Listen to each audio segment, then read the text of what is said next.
Hello, good morning sa lahat ng mga Kapolstrix natin, no?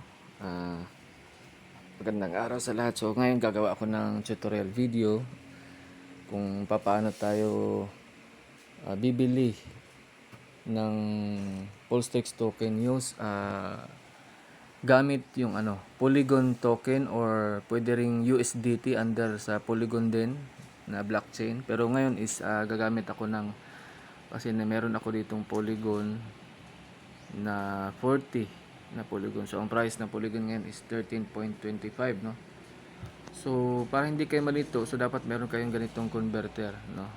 So crypto converter, type niyo lang sa dito sa Play Store, no, or sa App Store kung naka-Apple kayo. So crypto converter, ayan, ito siya, ito. So download niyo lang ito, ayan. And then i-add nyo lang yung peso tapos USDT sa currency, sa yung may Bitcoin, i-click nyo lang yan. Tapos pwede nyo i-remove yung iba na hindi na kailangan. Tapos USDT, tapos Polygon. Type POL, POL, no? So capital POL. Ayan. So dito meron akong 42 40. So 40. So bibili ako ng, let us say, kahit 8 USDT. So ang 8 USDT is equivalent siya sa 30, no? 33. Ayan. So 33 na USDT. So yun yung magiging katumbas niya, no? Actually pwede naman tayo sa internal exchange, so mas ng Polstrix. Pero yun nga, hindi tayo makapag profit talaga ng maganda kasi maganda-ganda kasi yun nga, mayroon 10% na price impact, no? Yun sa tax. So dito kasi pwede na, no? Konti lang yung difference. So click lang natin itong Polstrix, no? Sorry pala. Ito palang click natin itong Polygon. Ayan.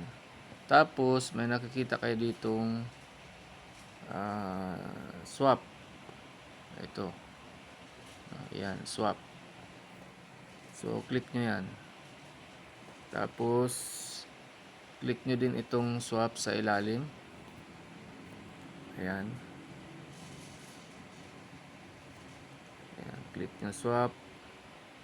So pwedeng i-swap nyo into Polygon, okay, to USDT. Then pwede din, ang gawin nyo is click nyo lang itong parang arrow na ganyan, no? Then palitan nyo ng Polstrix. Yan. So type nyo na yung amount dito.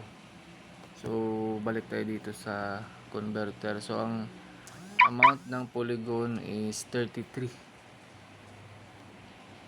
Yan. Gawin na natin 34, no?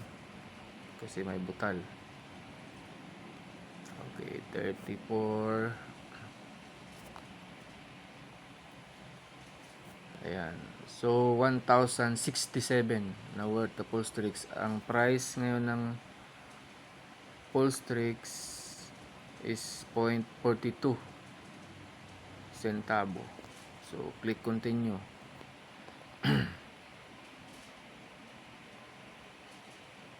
Ayan.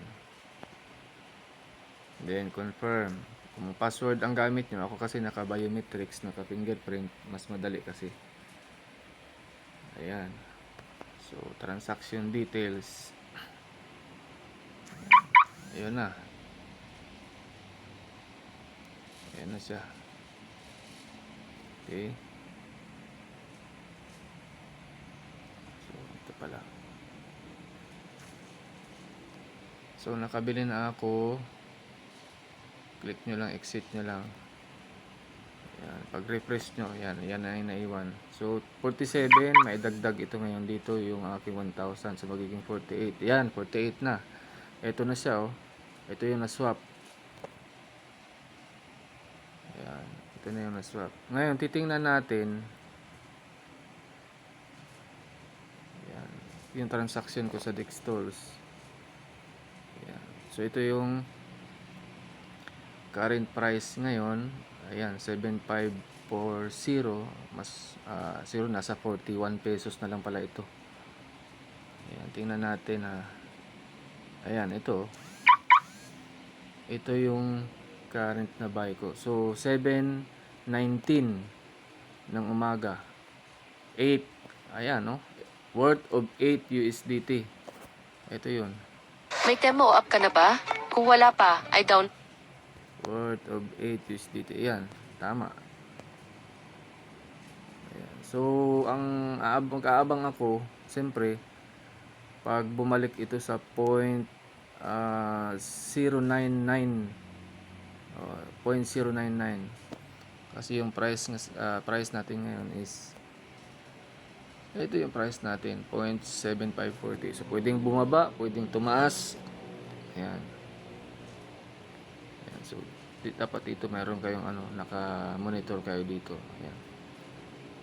Ayan. So pag maraming nag-sell, opportunity to buy yan. Ayan. So talo yung mga nag-sell kasi I'm sure nabili yan nila sa mataas na price. Pinakamababa siguro 0.54, 0.55. Tapos sinell nila ng 0.41. Ayan. So buying price plus 2 lang kayo sa selling price, no. Ayan. Ito kasi type natin ha. 7540. 75.0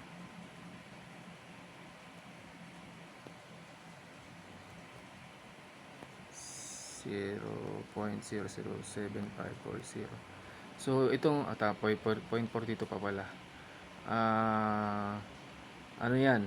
Hindi ito buying price ha. Buying price ibig sabihin mataas. Selling price ito yung pag tayo nagbenta, so mas mababa.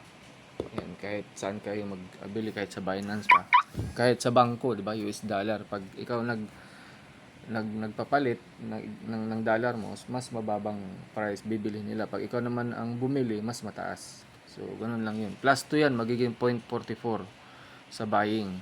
Then selling, ito 0.42. Ayan.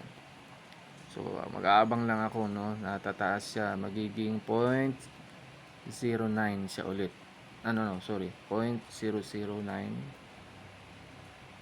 Ayan, kahit na mag 0.09, pwede ko na ibenta yan, no? May margin akong 0.8 centavo. So depende yan sa dami ng binili ko, sa laki ng binili ko. Bibili pa ako ngayon ng mas malaki-laki para siyempre, kasi alam natin yan, di ba? So pag konti lang ang binili mo, konti lang din ang magiging profit mo niyan. So pag malaki, talagang malaki expect mo. Yan. So very positive ako na tataas yan. Kasi ito yung pang 11 ways to earn natin sa Pulstrix token, yung trading. So buy at high, sell at low. Wag mag-buy at sorry pala. Buy at low, sell at high. So wag gagawin yung buy at high at sell at low. Yan, talo ka diyan. Okay? So yun lang. Good morning and God bless us all, mga Kapulstrix.